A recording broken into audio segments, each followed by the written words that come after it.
नमस्कार मित्रों, स्वागत है आपका आपके अपने चैनल उज्जवल जीके में। मैं हूं सीमा शर्मा और आज हम 600 से 1000 ईस्वी में भारत के इतिहास एवं संस्कृति के इतिहास में पढ़ने जा रहे हैं बंगाल के पाल एवं सेन वंश।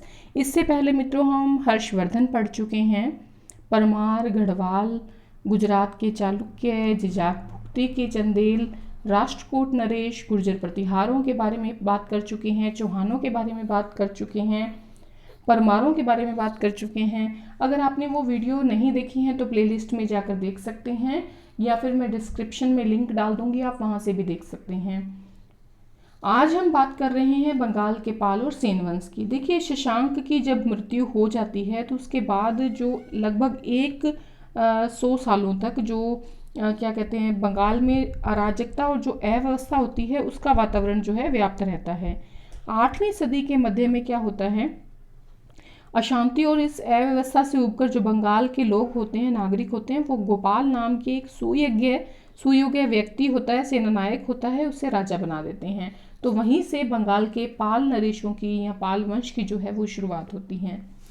मित्रों, अगर आप उज्जवल जी के चैनल पर नए हैं तो प्लीज़ चैनल को सब्सक्राइब करें, पास के बेल आइकन को प्रेस करें ताकि नई वीडियो की नोटिफिकेशन आपको समय रहते मिलती रहे। और अगर आपको वीडियो पसंद आती है तो प्लीज़ लाइक करना न भूलें और अपने एक मित्र में शेयर जरूर करें, या ज़्यादा मित्रों में भी शेयर कर सकते हैं, ऐसी कोई पाबंदी नहीं है। चलिए पढ़ना शुरू करते हैं। महत्वपूर्ण 37 प्रश्नोत्तर। पहला प्रश्न है हमारा, पाल वंश की स्थापना किसके द्वारा की गई। देखिए, पाल जो राजवंश है वो प्राचीन, अगर भारतीय इतिहास की बात करें तो उन राजवंशों में से एक है जिसे सबसे लंबे समय तक, लगभग 400 सालों तक जो है राज किया था। तो इसकी स्थापना जो है वो गोपाल ने की थी। गोपाल पाल कह सकते हैं या गोपाल भी, सीधा इसको कई किताबों में लिखा हुआ है। तो गोपाल के द्वारा 750 ईस्वी से लेकर 770 ईस्वी के मध्य जो है इसने शासन किया था।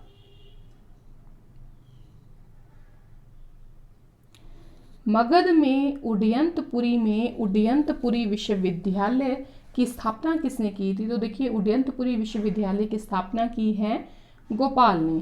देखिए, बिहार के नालंदा जिले में पड़ता है उदयंतपुरी। इसे बिहार शरीफ भी कहा जाता था, उदयंतपुरी विश्वविद्यालय को।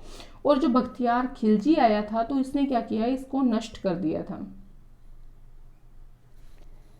बंगाल को उत्तरी भारत के प्रमुख राज्यों की श्रेणी में स्थापित करने वाला शासक कौन था। तो देखिए, बंगाल को उत्तरी भारत के प्रमुख राज्यों की श्रेणी में जो स्थापित किया था वो गोपाल के पुत्र ने किया था, जिसका नाम धर्मपाल था।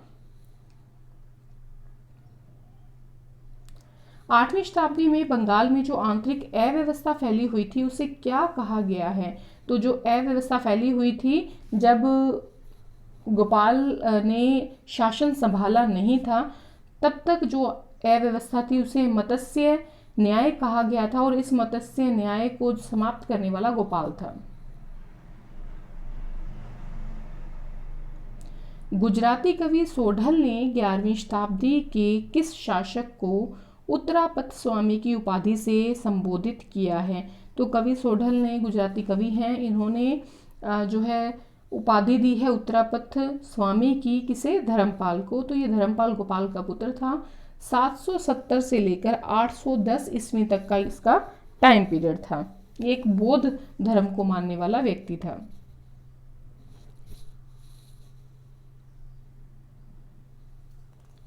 धर्मपाल जो एक उत्साही बौद्ध था, उसके लेखों में उसे क्या कहा गया है,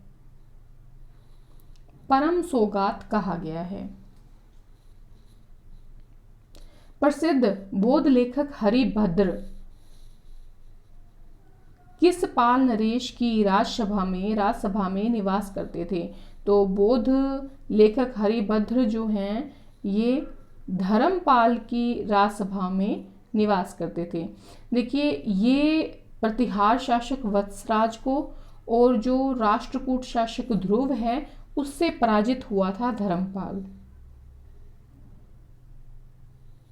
अरब यात्री सुलेमान ने किस पाल शासक को प्रतिहार राष्ट्रकूट शासकों से अधिक शक्तिशाली माना है। तो देवपाल हुआ था धर्मपाल का पुत्र, और पाल वंश का सबसे बढ़िया या सर्वश्रेष्ठ शासक था। 810 से लेकर 850 ईस्वी जो है इसका टाइम पीरियड था। तो अरब यात्री सुलेमान जो है इसे प्रतिहारों से राष्ट्रकूटों से अधिक शक्तिशाली मानता है। नालंदा विश्वविद्यालय को 200 गांवों का अनुदान देकर किसने पुनर्जीवित किया था? तो धर्मपाल जो था इसने इसे पुनर्जीवित किया था 200 गांवों का अनुदान देकर। विक्रमशिला विश्वविद्यालय की स्थापना किसने की है? विक्रमशिला विश्वविद्यालय की स्थापना जो की है वो धर्मपाल ने ही की है।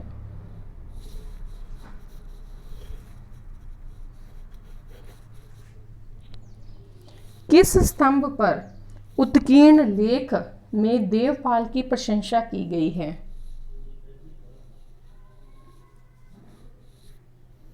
बादल स्तंभ पर जो लेख है उसमें इस बताया गया है कि जो देवपाल है इसने उत्कलों का नाश किया, हुणों का नाश किया, द्रविड़ों का नाश किया, गुर्जरों को हराया। पाल वंश का द्वितीय संस्थापक माना जाता है, तो द्वितीय संस्थापक जो है माना जाता है महिपाल प्रथम को।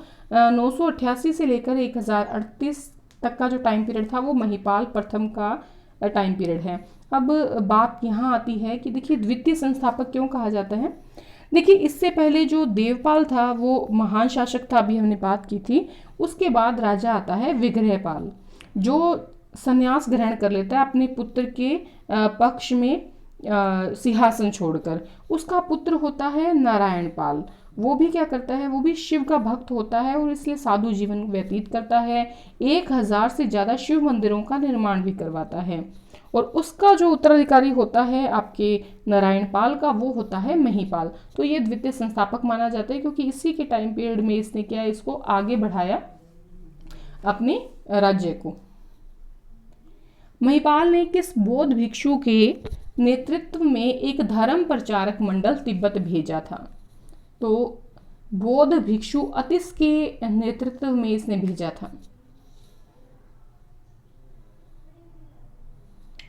हिंदू काव्य दायभाग के जन्मदाता जीमूतवाहन को किन शासकों का संरक्षण प्राप्त था? पाल वंश के शासकों का संरक्षण प्राप्त था।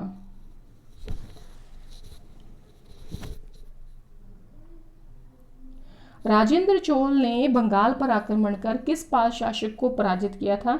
देखिए राजेंद्र चोल जो है चोलों का सबसे महत्वपूर्ण शासक था और ये दक्षिण भारत को तो विजय किया ही था, साथ में ये उत्तर भारत पूर्व भारत जो है वहाँ पर भी इसने क्या किया, अपना परचम फैलाया था।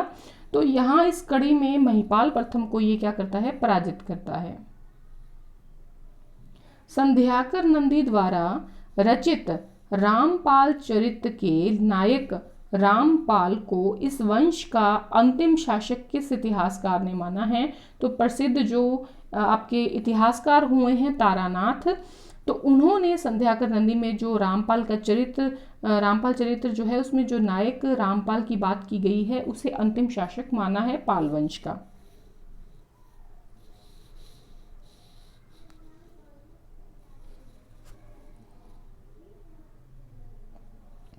कैवर्तों का विद्रोह किसके समय हुआ था? तो ये हुआ था रामपाल के समय में। देखिए रामपाल चरित्र से ये पता लगती है बात। सुलेमान नामक अरबी व्यापारी ने भारत की यात्रा कब की थी? तो सुलेमान ने जो यात्रा की थी वो 9वीं शताब्दी के मध्य में की थी। सुलेमान ने अपनी यात्रा वृतांत में पाल साम्राज्य को क्या कहा है? पाल साम्राज्य को इसने रुहमा कहा है। इसने बताया कि पाल शासक जो हैं वो बहुत ही शक्तिशाली शासक हैं या अधिक शक्तिशाली हैं, ये बात उसने रुहमा में कही है। कांसे की मूर्तियां बनाने में महारत किन कलाकारों को हासिल है? तो पाल कलाकार जो हैं इनको हासिल है। ये काफ़ी महत्वपूर्ण प्रश्न है।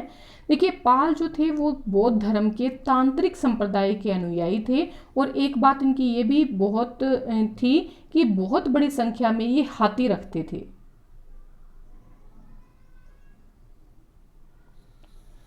किन शासकों के समय संत रक्षित व दीपंकर नामक बौद्ध विद्वानों ने तिब्बत की यात्रा की थी? तो पाल शासकों के समय में की थी। बहुत इंपॉर्टेंट क्वेश्चन है। आपके लिए सभी प्रश्न महत्वपूर्ण हैं, बस आप इसको याद करते चलें, एक बार पढ़ते चलें।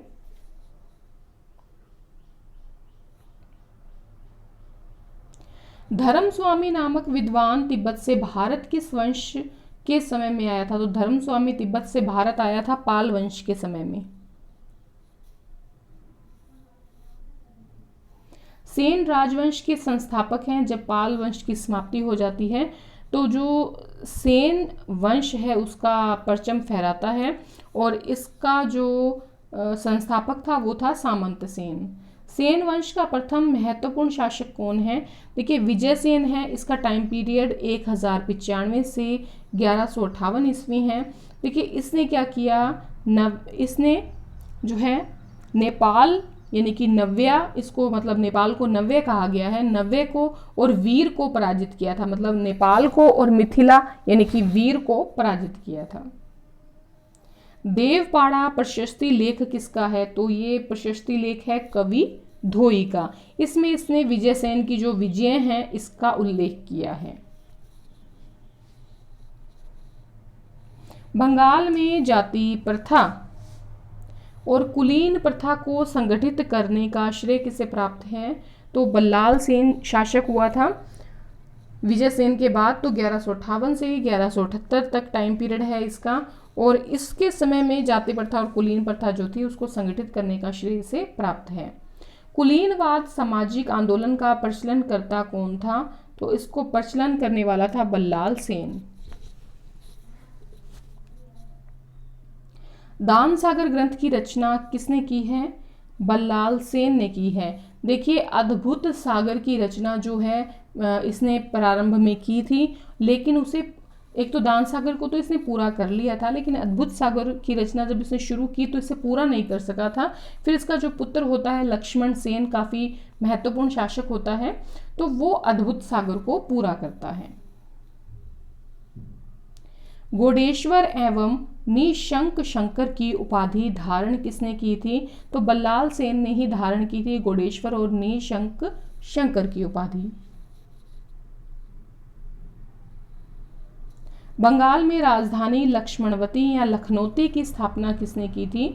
तो ये की थी लक्ष्मण सेन ने। 1178 से लेकर 1205 तक का टाइम पीरियड जो है इसका टाइम पीरियड है, और ये बल्लाल सेन का पुत्र था। पुरानी राजधानी जो गोड़ थी उसके पास ही इसने ये राजधानी जो है वो स्थापित की थी।